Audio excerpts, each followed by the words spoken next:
sommes arrivés au moment de la parole de Dieu. Amen. Amen. Tout ce qui a été créé par la parole de Dieu. Il n'y a que cette parole qui peut créer de nouvelles choses dans ta vie. Amen. Amen. Bien aimé, la Bible dit que tous ceux qui sont passés par la croix de Jésus ne sont pas restés le même. C'est à travers cette parole que tu peux être transformé. Amen. Amen. Tu peux avoir la solution. Tu peux avoir la réponse à tes questions. Amen. Amen. Et à ce moment, je vous invite de fermer les yeux. Fermons nos yeux, bien-aimés. Pendant que le pasteur est en train de passer, nous allons prier pour la parole. Tu vas demander que le Seigneur te parle. Tu vas demander que le Seigneur te touche. Peut-être il y a des points dans ta vie. Peut-être il y a des questions dans ta vie. Et tu poses, tu n'as pas la réponse. Aujourd'hui, tu vas en avoir. Prions pour la parole au nom de notre Seigneur. Éternel Père de gloire, nous venons auprès de toi parce que tu es notre bouclier et tu es notre rempart. Nous savons et que ta parole soit une solution pour notre vie. Au nom de Jésus, nous prenons l'autorité sur tous ceux qui ne proclament pas que Jésus-Christ est Seigneur. Nous les retournons vers les trônes indéterminables au nom de Jésus-Christ de Nazareth. Contre tout esprit de dérangement, esprit de fatigue, d'incrédulité, nous les retournons vers les trônes indéterminables au nom de Jésus. Toi, c'est Seigneur, règne au milieu de nous. Dans le nom de notre Seigneur, nous avons ainsi prié. Amen. Amen. Alléluia. Amen. Alléluia. Amen. C'est une grande joie. Je pense que vu le temps, nous allons partager un témoignage que j'ai lu dans un livre d'un grand prédicateur que vous connaissez certainement, parce qu'il s'agit de Benny Hinn, que nous allons partager aujourd'hui pour montrer combien notre Dieu nous aime. Et ces témoignages veulent en quelque sorte nous dire, c'est dans mon cœur que je dois transformer ma vie. La transformation doit commencer dans la profondeur de mon cœur. Et pour cela, nous allons lire un texte biblique dans l'évangile de Jean, chapitre 6, juste un verset, le verset 63. Jean 6, verset 63, il est écrit, « C'est l'esprit qui vivifie. La chair ne sert à rien. Les paroles que je vous ai dites sont esprit et vie. » C'est l'esprit qui vivifie. C'est l'esprit qui nous stabilise. Alors, comme je le disais tout à l'heure, nous allons partager un témoignage qui nous montre comment l'esprit peut nous permettre de réanimer quelque chose qui était mort en nous, comment l'esprit peut nous permettre ou permettre à ce que notre vie soit transformée, mais depuis l'intérieur, lorsque la vie est transformée, beaucoup de choses peuvent se passer autour de nous. Il s'agit d'une histoire d'un frère qui avait des amis, un couple. Ce couple, avant qu'ils deviennent couple, ils étaient des grands amis. La femme sortait d'une famille juive. Son père, qui était juif, qui respectait beaucoup de choses, c'est-à-dire, par exemple, tout ce qui touche à l'alimentation, parce qu'il y a un certain nombre de choses qu'ils ne mangent pas, tout ce qui touche aux jours saints qu'on observait, mais seulement la vie pratique comme telle. Parce qu'on peut voir la vie pratique de quelqu'un par rapport aux autres, par rapport à tous ceux qui sont autour de toi. Ce n'est pas seulement quelqu'un qui dit « je suis chrétien, j'ai pris, Dieu me connaît », mais autour de toi, des choses que tu fais découragent plusieurs personnes à venir vers le Seigneur.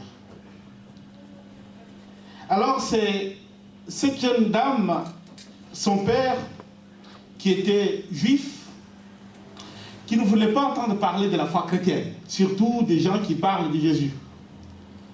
ça faisait un peu une sorte de démangeaison. Il ne supportait pas. Jusqu'à un certain moment, sa fille fréquentait un groupe, et ce groupe a parlé à cet enfant de Jésus. Elle a trouvé que c'était tellement bien. Elle a commencé à fréquenter ces groupes, mais en cachette, puisqu'elle ne voulait surtout pas que son père apprenne qu'elle fréquente un groupe chrétien.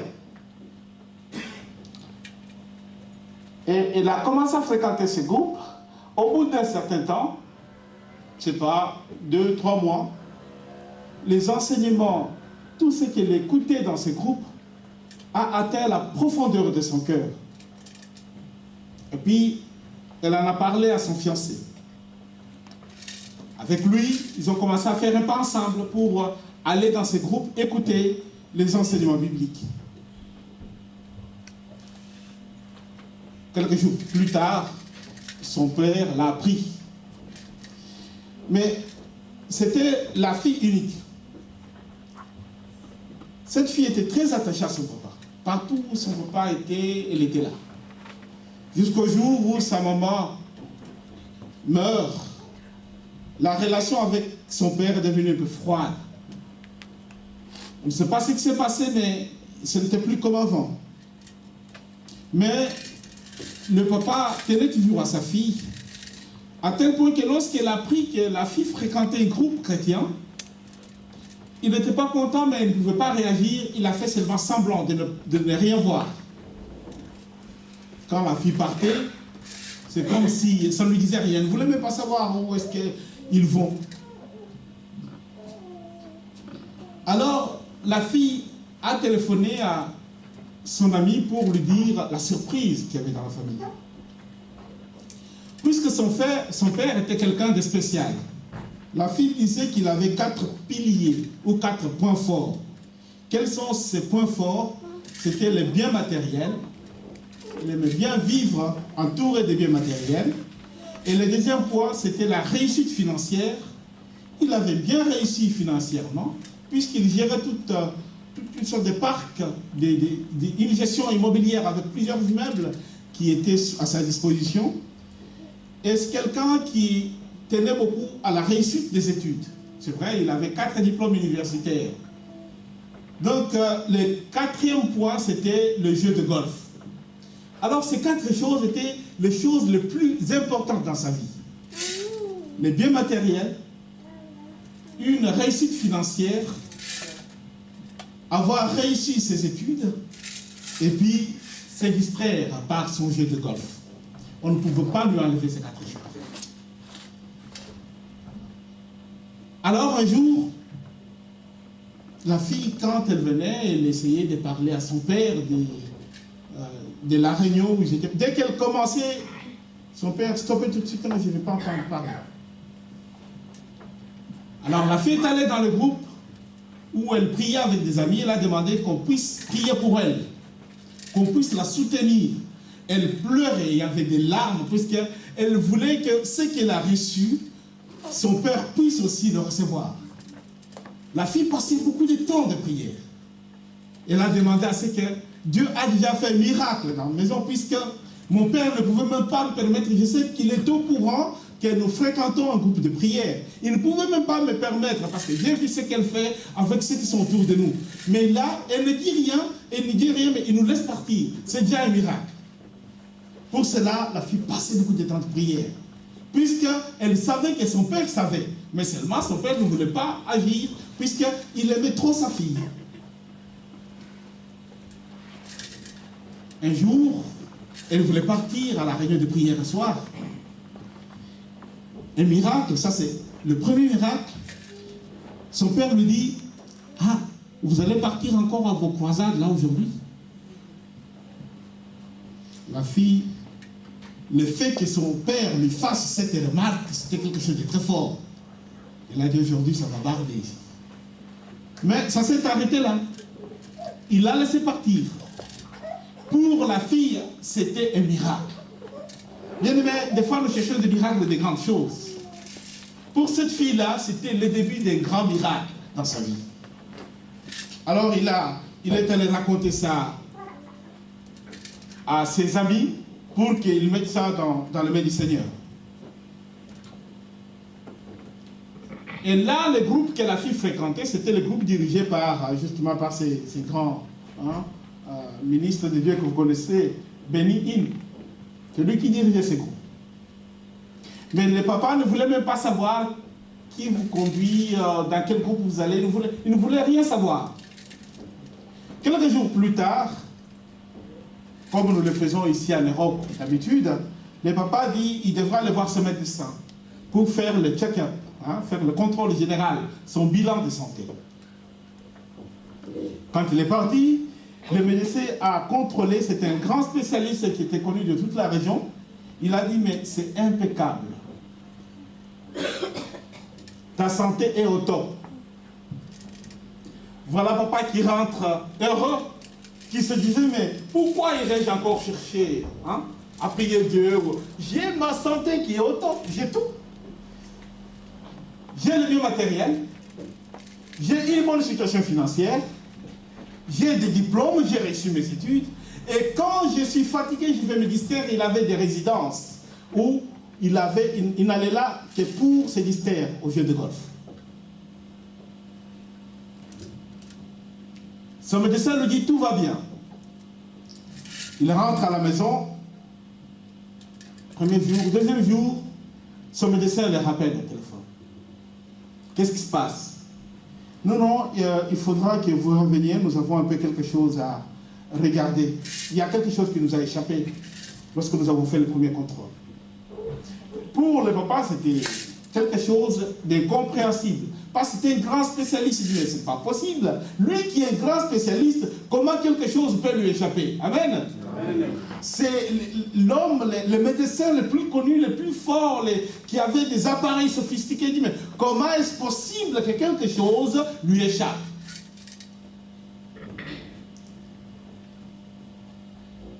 Le monsieur revient voir le médecin. Il le regarde, après il lui dit, je constate une légère pneumonie. Mais comme c'est une légère pneumonie, je pense que cela est dû soit à une infection pulmonaire ou à un cancer. Et pour ce monsieur, c'est tombé du haut. Il dit, mais c'est pas possible. Ce n'est pas vrai. J'espère que c'est une blague. Le médecin dit, non, c'est très sérieux ce que je vous dis.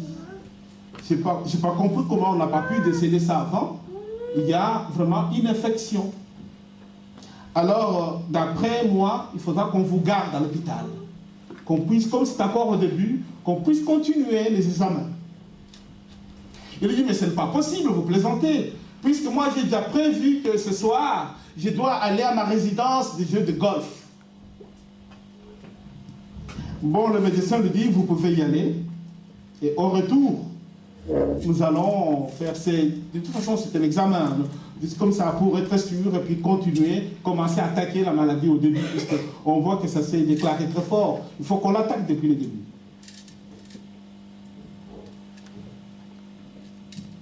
Deuxième miracle. Avant de partir, pour la première fois, ce papa appelle sa fille, dit, prie pour moi. Amen. Amen. Lui qui ne voulait pas croire en Jésus, lui qui disait que j'ai tout, il s'est retrouvé devant un spécialiste qui ne pouvait rien faire pour lui.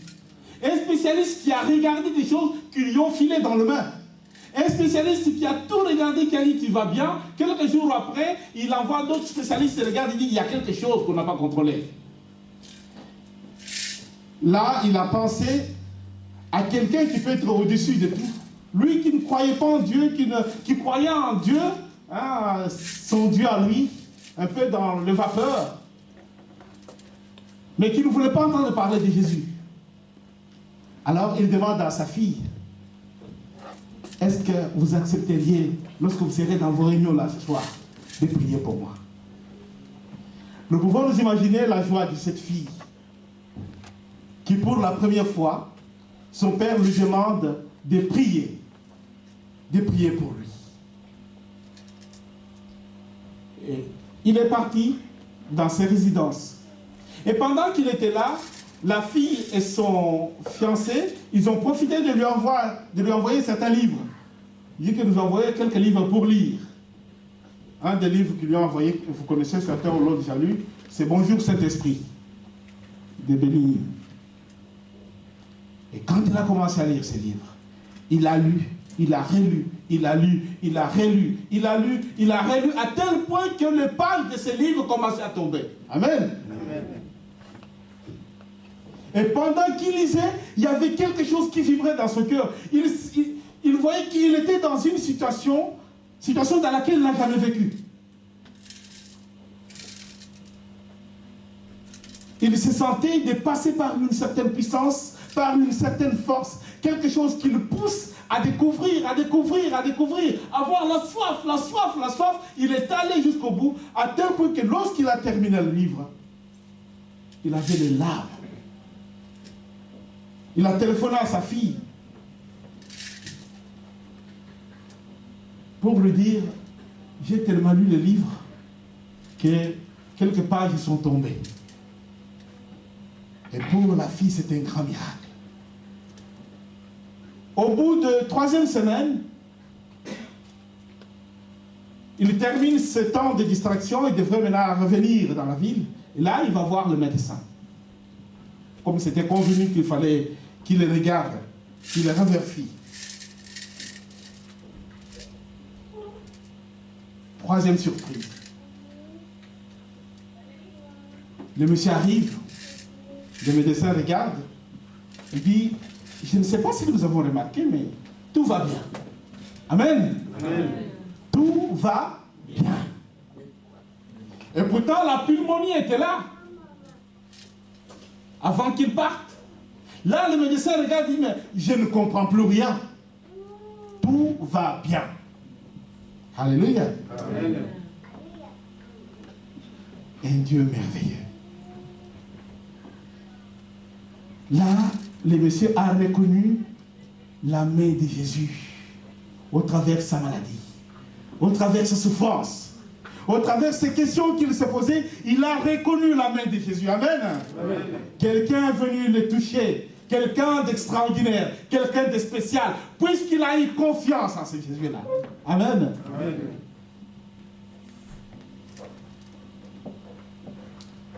Et il dira à sa fille que lorsque j'ai parti, j'étais sûr qu'il y avait quelque chose qui était à moi.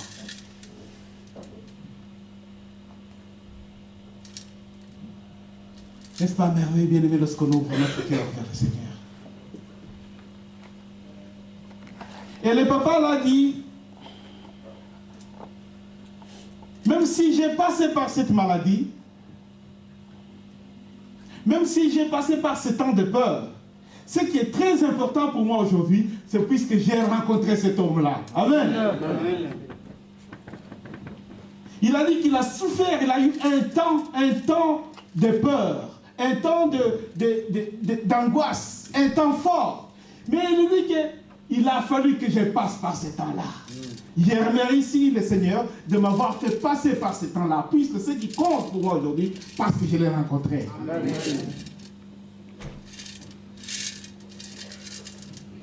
J'avais peur, j'avais la crainte du cancer. On m'a dit que c'est déjà commencé, et ce que j'ai entendu chez les amis, je sais que pour moi, il fallait commencer à compter la vie, les jours de ma vie. Mais c'était quand même pour moi, ça valait la peine de passer par là. Puisque j'ai rencontré celui qui m'a sauvé et qui va continuer à me sauver. Amen. Amen.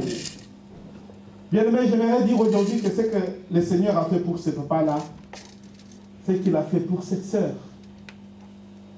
pour sa famille. Si nous le demandons aussi aujourd'hui, si nous sommes confiants, il peut encore le faire. Puisqu'il est le même. Il est celui qui ne change pas.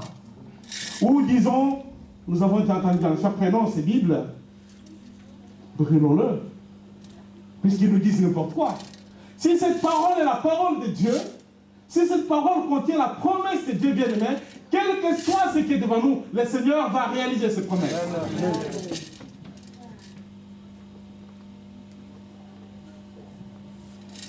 La Bible nous dit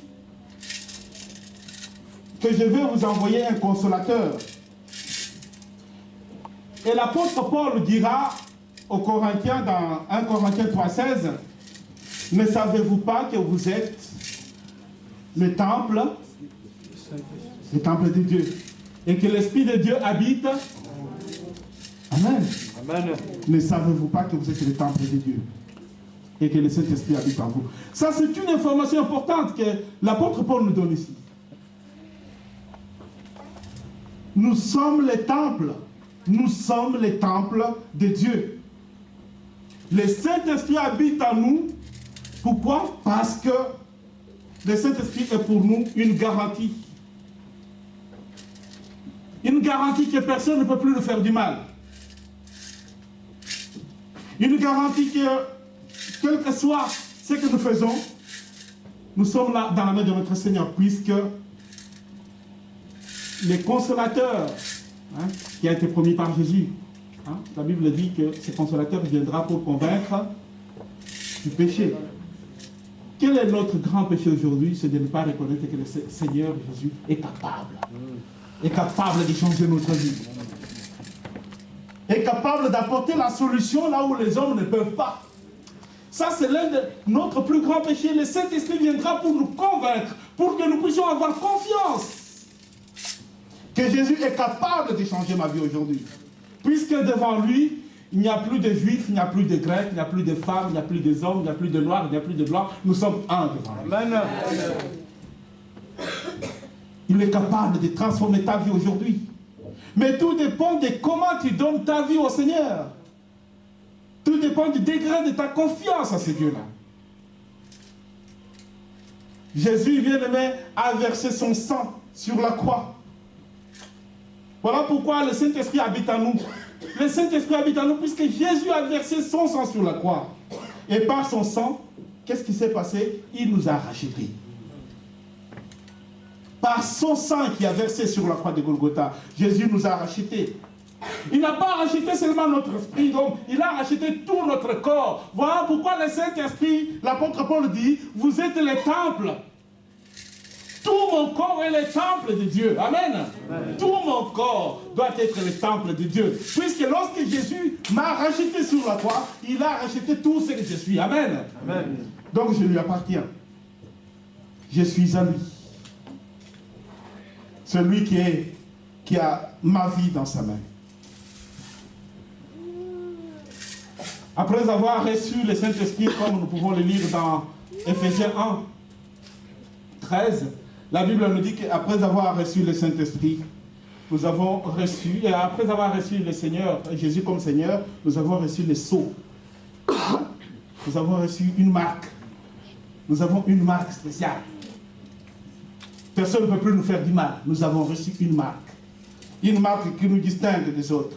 Voilà pourquoi, bien aimé, si tu n'es pas conscient, si tu doutes, nous avons parlé tout à l'heure en présentant Yana, qu'il faut que l'enfant grandisse, qu'un jour il demande son baptême. Si tu doutes aujourd'hui que tu n'es pas baptisé, par exemple, si tu n'es pas sûr, tu n'es pas convaincu de ta vie chrétienne, de ta vie spirituelle, il est encore temps aujourd'hui de venir vers le Seigneur, de venir dire, bien-aimé, vous pouvez prier pour moi.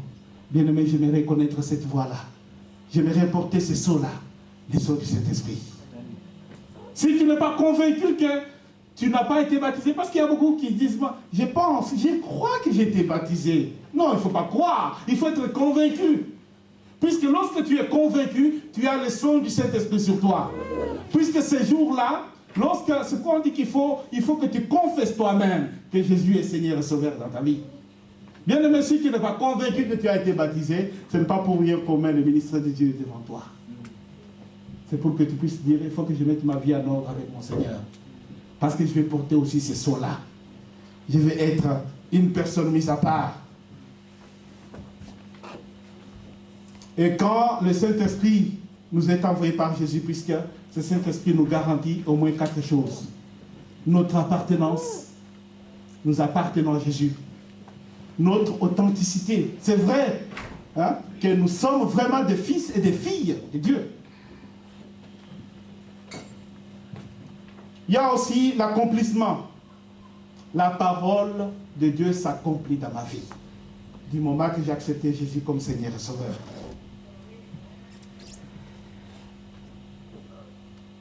Bien-aimés, nous devons orienter autrement notre vie pour que le Seigneur puisse renouveler notre vie.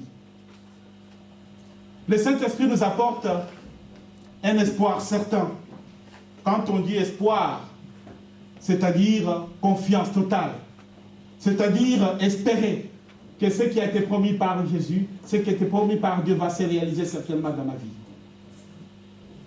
Aujourd'hui, nous avons compris comment le Seigneur a sauvé cet homme.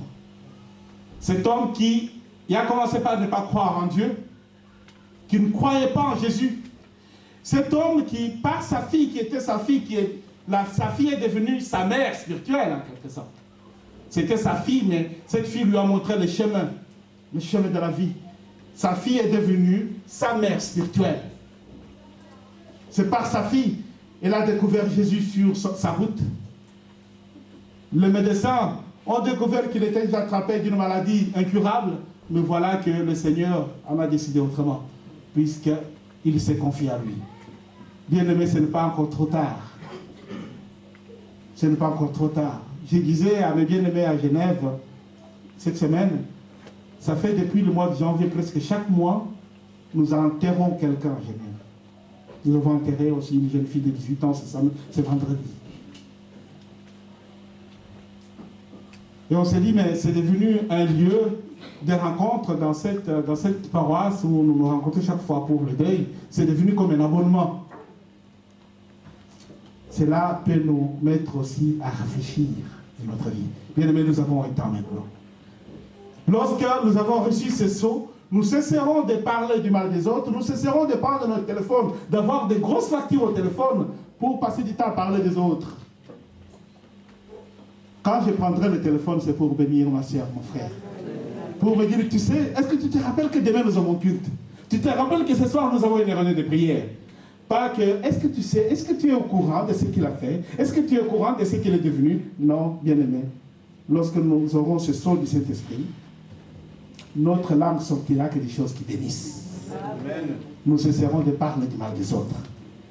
Même ceux qui nous ont fait du mal, nous passerons le temps à le bénir. Pour dire, c'est lui qui connaît son cœur. C'est lui qui va le bénir, qui va changer son orientation. Alors le Seigneur fait appel à toi aujourd'hui. Au travers de ce texte, il a fait pour ses frères, il peut le faire pour toi aussi aujourd'hui. Sa parole est vraie.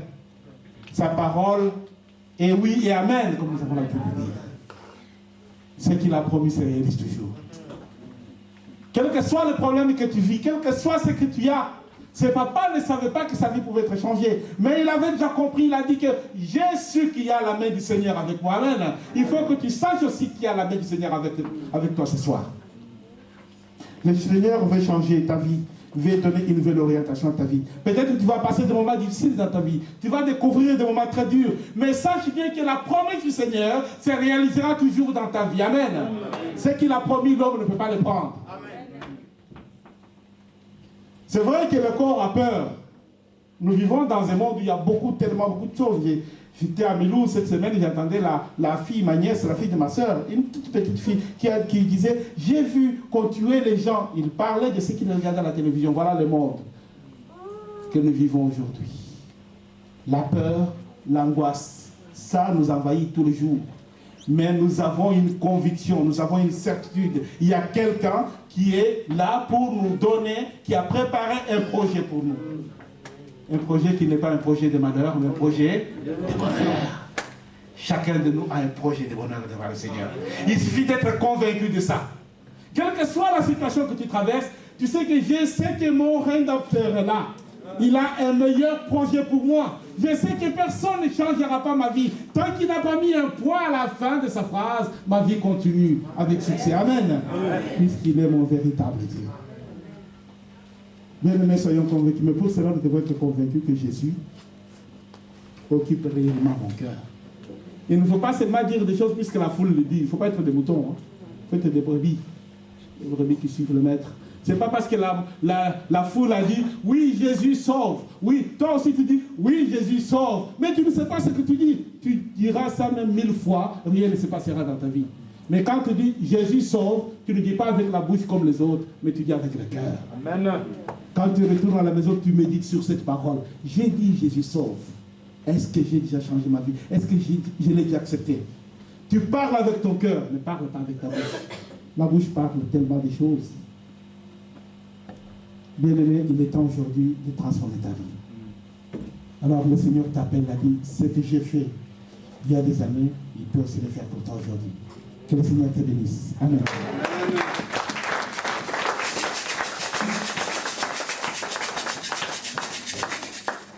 Amen. C'est nos comments. Amen. Amen. Nous allons nous incliner dans la prière. Bien-aimé, tu as écouté cette parole. Une parole courte mais profonde. Quelque chose dans notre vie, il commence par préparer ta vie. Tu dois parler au Seigneur. Tu dois dire merci à Dieu pour cette parole.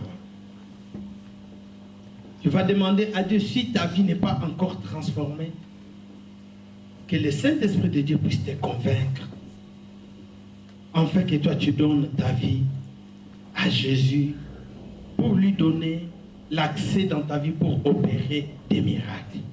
Élève ta voix, prions au nom de notre Seigneur. Éternel Saint-Père de gloire.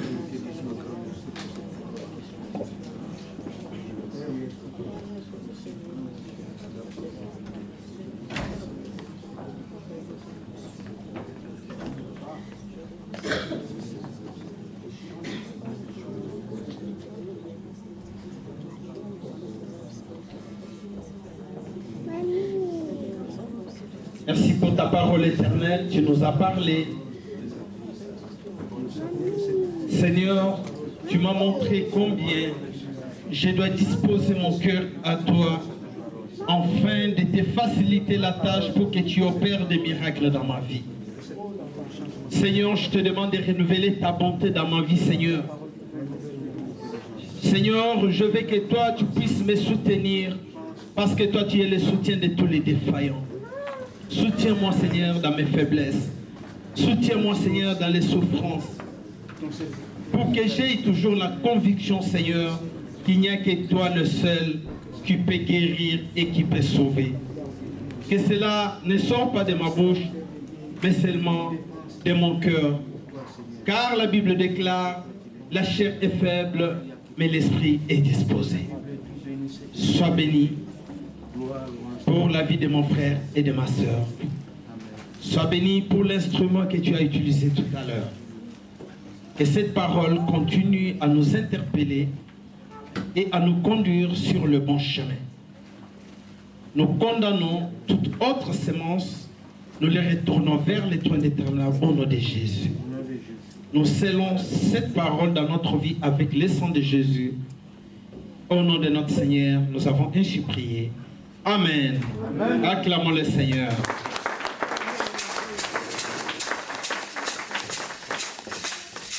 La Bible dit qu'on ne vient pas dans la maison de l'Éternel main vide. Amen. Amen. Que celui qui donne, donne avec joie. Nous sommes arrivés au moment des offrandes et des dîmes. Nous vous invitons de vous mettre debout, de passer ici devant. Il y a le panier ici. Comme ça, vous pouvez passer dans la joie donnée à votre Seigneur.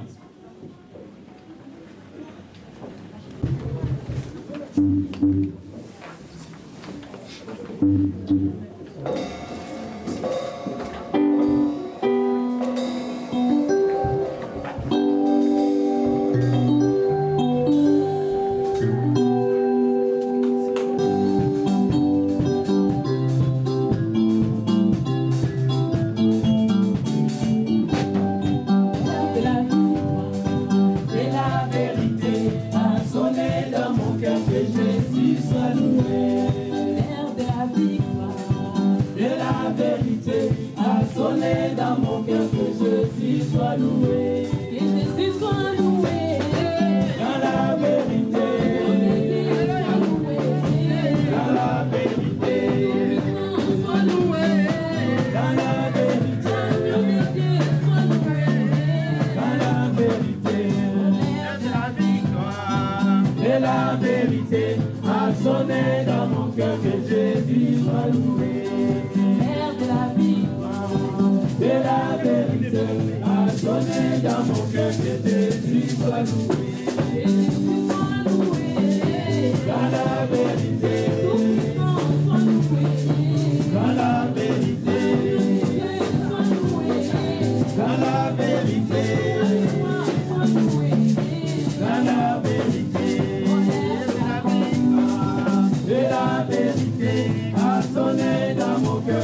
Prions.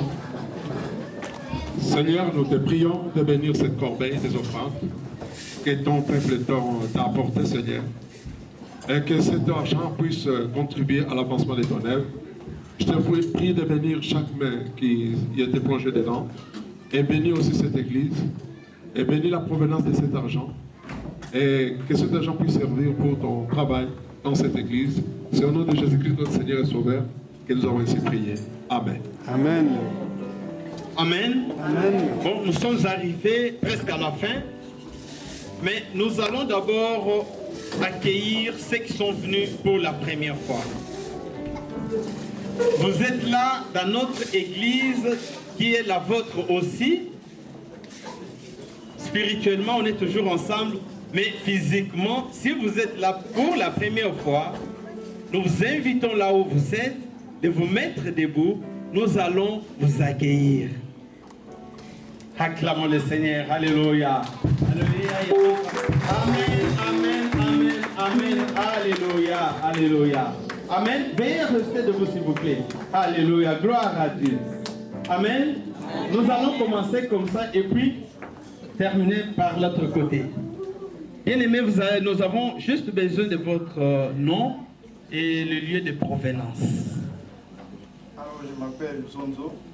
Voilà. Et je viens de Fouego, particulièrement à Bille. Que le Seigneur te bénisse. Notre frère. Je m'appelle Papi et je viens de Fribourg. Amen. Votre papa. Je m'appelle Damien, je suis le papa de Corée. Amen. Oncle. Je suis frère Bertin, je viens de Vienne. Un moment. Je m'appelle Marie-Cécile, je viens de Vienne. Sœur Béa, je viens de Stavaï. Sœur Marie-Josée, je suis de Vienne. Amen. Je m'appelle Vera Jara, je viens du Brésil. Amen. Sœur Odette, je suis de Pardon? Monté. Ah, Amen. Je m'appelle Chantal, je viens d'Aide. Amen. Amen. Amen. Bien-aimés, restez toujours debout. Nous vous accueillons dans le nom de notre Seigneur Jésus-Christ. Dans cette église, nous sommes une église qui a reçu Jésus-Christ dans sa vie comme son Seigneur et son Sauveur. Amen. Amen. Comme nous avons tous écouté le message, le salut vient qu'au nom de Jésus. Quand on a Jésus dans sa vie, on peut espérer qu'on peut vivre éternellement. Amen. Amen. Sans plus tarder, nous invitons aussi nos bien-aimés et toute l'assemblée de se mettre debout pour accueillir nos bien-aimés de notre façon. Amen. Amen. Nous avons notre façon d'accueillir nos bien-aimés. Amen. Amen.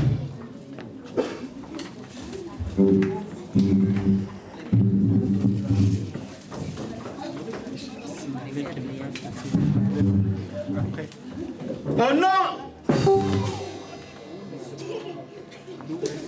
doué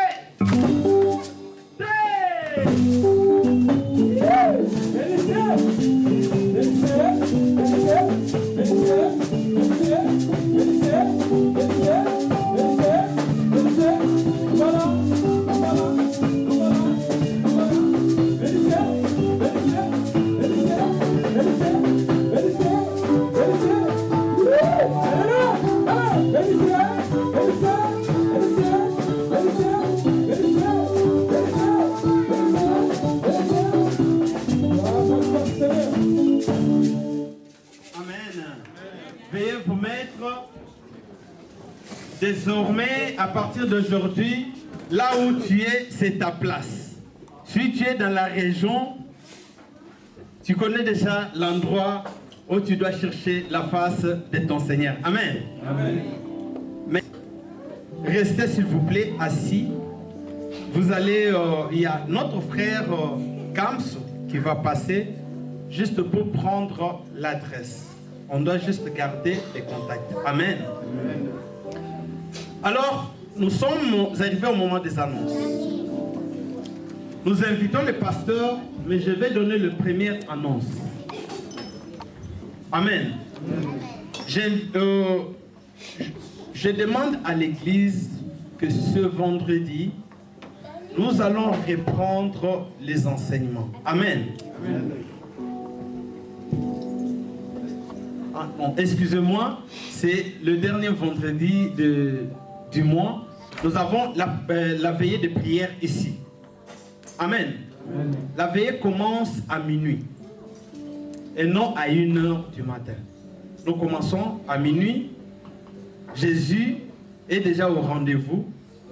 Il faut qu'on soit là à temps. Amen.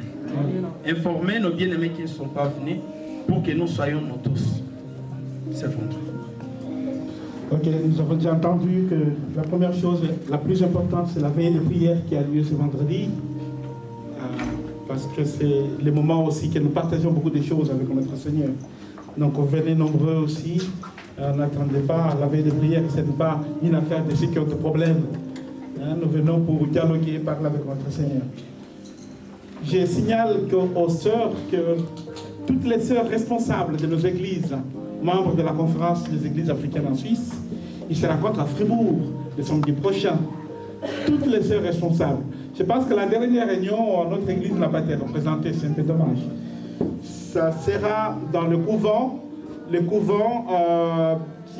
on a eu la réunion avec Jean-Claude Chablot pour le ministère de la Femme.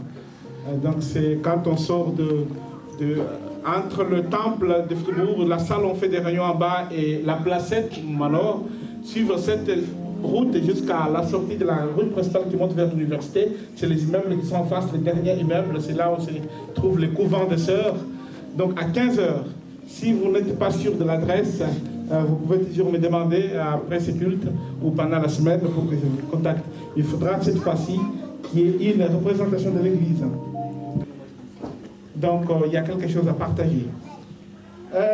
Aujourd'hui, c'est aussi un grand jour pour un enfant qui veut ses 7 ans d'anniversaire, que j'appelle ici, c'est Rachel. Rachel, qui vient par ici.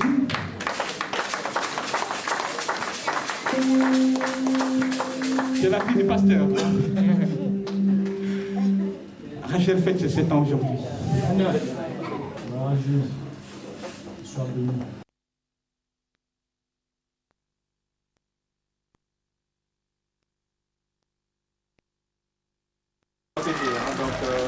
Nous recommandons à la plupart de nos pasteurs aujourd'hui d'aller dans une formation. Et pour éviter cette histoire de gourous, par exemple, nous exigeons une église qui demande de devenir membre de la CIAS, d'abord de ne pas se présenter seul. Le pasteur ne se présente pas seul comme responsable de l'église, il doit avoir un conseil de l'église, un conseil constitué par des laïcs. C'est un premier point qui démontre que la personne ne travaille pas seule, il ne prend pas des décisions seule, il est entouré d'un certain groupe de personnes pour que nous puissions voir ceux qui nous pouvons compter au cas où il y a un problème. Donc c'est une façon aussi de réduire cette vision des gourous qu'on retrouve dans certains groupes où il y a un pasteur qui est pasteur, responsable de l'église, responsable de la trésorerie de l'église, celui qui fait tout, toutes les différentes composantes de l'église. Vous nous disiez tout à l'heure 30 églises qui font partie de la conférence des églises africaines de Suisse. Sur combien? Parce qu'il y a une centaine d'églises, de mouvements, aussi petits soient-ils, juste pour se faire une idée. C'est vraiment difficile aujourd'hui. C'est vrai que nous avons recensé 30 églises qui ont fait une demande après de devenir membre de la CIAS, mais nous avons beaucoup de petits groupes aujourd'hui, qu'on appelle des groupes de maison. Mais nous sommes, en tant qu'Africains, nous sommes habitués à cela, des groupes de maisons deviennent des églises. C'est pourquoi, pour prévenir, nous avons besoin de regrouper toutes d'approcher d'abord ces groupes, savoir comment ils vivent, qu'est-ce qu'ils font. Et puis, nous avons... Ils sont combien? 50 100, 200 Un groupe peut être constitué de 20 à 30 personnes au départ. Mais ces groupes-là, aujourd'hui, on peut les dénombrer en Suisse à une vingtaine aussi. D'accord. Donc ça veut dire quand même que la majorité des groupes font partie de l'organisme. Il y a, oui, une majorité, oui. Aujourd'hui, une majorité fait partie. Donc, sur 31 églises, il y a une vingtaine, 25. Ma mémoire est bonne, 25 églises qui sont déjà devenues membres effectifs, alors qu'il y a d'autres qui sont à l'étude, dont les dossiers sont encore à l'étude. Il y a des critiques qu'on entend par rapport aux églises justement ethniques, en disant que c'est un frein finalement à l'intégration. Qu'est-ce que vous répondez à ça? C'est vrai que les églises ethniques deviennent un frein à l'intégration si ce n'est pas contrôlé. L'un des rôles de la CIAS, c'est de dire on intègre ces églises dans notre conférence pour que nous puissions les aider Parce que nous avons vu des cas où il y avait des petites églises qui n'étaient pas en fait pas du tout des églises, mais dans le milieu africain, ça passe comme une église. Et puis on les a rapprochés. Il y a eu des fusions où des églises se sont mises ensemble pour continuer à vivre ensemble. Donc c'est-à-dire que c'est question d'avoir une sorte d'approche afin que les gens comprennent que les églises ne sont pas là pour diviser, pour créer des groupuscules. Les églises sont là pour se mettre ensemble. C'est vrai, vous l'avez dit tout à l'heure, que c'est des sortes de paroisses. Des sortes de paroisses, ça vient de très loin en Afrique. Il y a des grandes églises mais qui n'ont pas cette vision d'avoir plusieurs paroisses. Bien que c'est très important quand une église s'agrandit, il peut avoir ses ailes un peu dans plusieurs parties du pays. Mais pour qu'on puisse arriver à ce niveau-là, bien sûr, je ne dis pas qu'il y a des églises qui n'ont pas ce qu'on appelle en Suisse des annexes. Des annexes dans plusieurs cantons. Mais nous voulons d'abord que les responsables, ceux qui sont les leaders des églises, soient conscients de l'énormité de poids qu'ils portent. Parce que s'ils comprennent cela, je pense qu'on peut aussi parvenir à construire quelque chose de valable, de viable aussi pour ce pays. Est-ce que la conférence des églises africaines de Suisse a des contacts avec les Africains catholiques de Suisse? Oui, nous avons des contacts avec les chrétiens catholiques, mais pas l'église directement. Pas l'église directement. Il y a parce que il y a la plupart des chrétiens africains d'ailleurs qui sont des catholiques, des protestants, des protestants, des catholiques. Ça c'est une autre manche. Donc je pense que les contacts nous les avons au niveau des personnes, mais pour le moment la conférence collabore avec la mouvance protestante et toute la mouvance évangélique particulière. Encore une question. Le prêche qu'on a entendu aujourd'hui du pasteur Schubert, le président de Mission 21. Il est le secrétaire des bureaux d'études. On a entendu par le pasteur Schubert, c'était vraiment un prêche très fort d'intégration en disant ne venez pas de retourner dans votre pays, construisez, installez-vous ici, c'est difficile, mais persévérez. Est-ce que ça c'est un discours courant dans vos églises? Non, le discours courant dans l'église c'est de dire si je me suis déplacé, si je suis en Suisse aujourd'hui, en tant que chrétien, je dis que ce n'est pas un hasard, c'est la volonté de Dieu. Alors, si Dieu a permis que je sois en Suisse, il ne faut pas que je reste enfermé dans mon coin. Il faut que je prenne contact avec ceux qui m'accueillent d'abord, et puis que je prenne contact avec mes compatriotes, ceux qui sont avec moi, ceux qui sont autour de moi. Donc, le fait de dire que vous êtes arrivés, il faut bâtir, il faut s'asseoir en quelque sorte, c'est une façon de dire on n'est pas venu pour seulement rester avec une main tendue, être, comme nous l'avons entendu dans une prière tout à l'heure, être toujours là pour que les services sociaux nous viennent en aide. La prière était forte combattre cette mentalité. Voilà, il faut parvenir à non seulement à recevoir, mais aussi à apporter quelque chose à la Suisse. Est-ce que justement au niveau de l'apport à la Suisse, quand vous voyez les églises suisses qui sont plutôt en déclin, peut-être pas du côté évangélique, mais enfin les cultes du dimanche, il n'y a pas beaucoup de monde, c'est pas très vivant. Est-ce que vous, comme chrétien africain, vous sentez un rôle d'évangélisation par rapport à l'Europe, par rapport à la Suisse? Juste les discours, on est appelé aujourd'hui à adapter les discours chrétiens dans les églises, même dans les églises réformées, dans les églises catholiques. Je pense qu'il y a beaucoup de choses qui ont commencé aussi à bouger, qui ont commencé à changer par rapport à il y a quelques années en arrière. Donc on a vu beaucoup de Suisses dans les églises protestantes ou catholiques qui accrochent les églises évangéliques, les églises africaines. Au départ, c'est l'enthousiasme, c'est de voir comment ces églises fonctionnent. Et puis après, il y a ceux qui y restent. Mais le problème, c'est que les gens, ils veulent vivre pas dans des phénomènes qui sont théoriques, mais dans ce qui est le pratique aujourd'hui.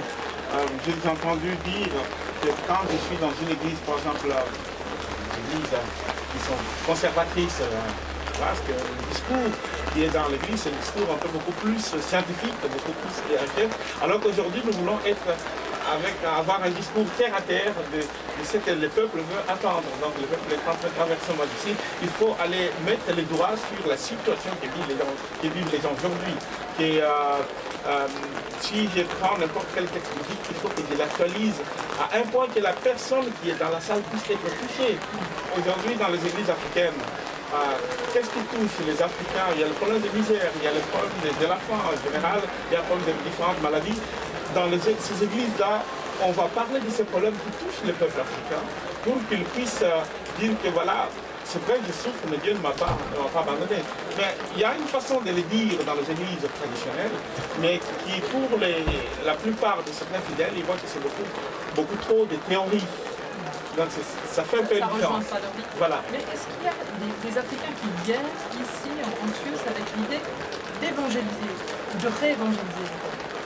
Oh oui, on a eu des mouvements comme ça, des pasteurs, des évangélistes qui viennent d'Afrique. Généralement, c'est des pasteurs qui ne restent pas ici.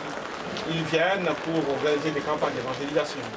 Parce qu'en Europe, il y a des terrains, d'évangélisation, ils viennent apporter le message et puis ils retournent en Afrique. Il y a beaucoup de choses. C'est par rapport qui sont liés aussi au vécu, à la culture aussi. On a l'impression que c'est trop calme. Les Africains, quand ils vont dans une église protestante, par exemple, ils disent c'est bien, il y a une bonne parole, mais c'est trop silencieux, c'est trop calme. Nous avons besoin de nous éclater dans une église. Nous sommes devant un Dieu qui est un Père, qui n'est pas une personnalité lointaine, mais qui est plus proche de nous. Ça aussi, ça fait une différence. Mais on trouve cette dimension aujourd'hui beaucoup plus dans les églises évangéliques, soit aussi, soit africaines. On trouve cette dimension aujourd'hui. Ok, écoutez, merci beaucoup. Merci à vous. Vivre un bout d'éternité ensemble. Nous allons nous projeter là, devant le trône de la grâce du Seigneur, là où il n'y a que des cœurs qui comptent, des cœurs sincères, qui s'offrent devant le trône de Dieu, qui se mettent à travailler dans le sanctuaire du Seigneur, à offrir la louange, à offrir l'adoration, à exprimer leur reconnaissance, à humilier leur cœur devant le roi des rois, devant le Fils de Dieu, devant le Créateur. Ensemble, avec l'équipe de musique, nous allons passer ces moments merveilleux et fabuleux. Vous allez voir qu'on va oublier d'où on vient. Vous allez voir qu'on va oublier nos responsabilités. Vous allez voir qu'on va oublier nos talents, nos dons, ce que nous avons. Et nous allons voir qu'il est beau de regarder le Créateur, qu'il est beau de s'occuper de notre Dieu. Il est beau de travailler dans sa présence. Alléluia.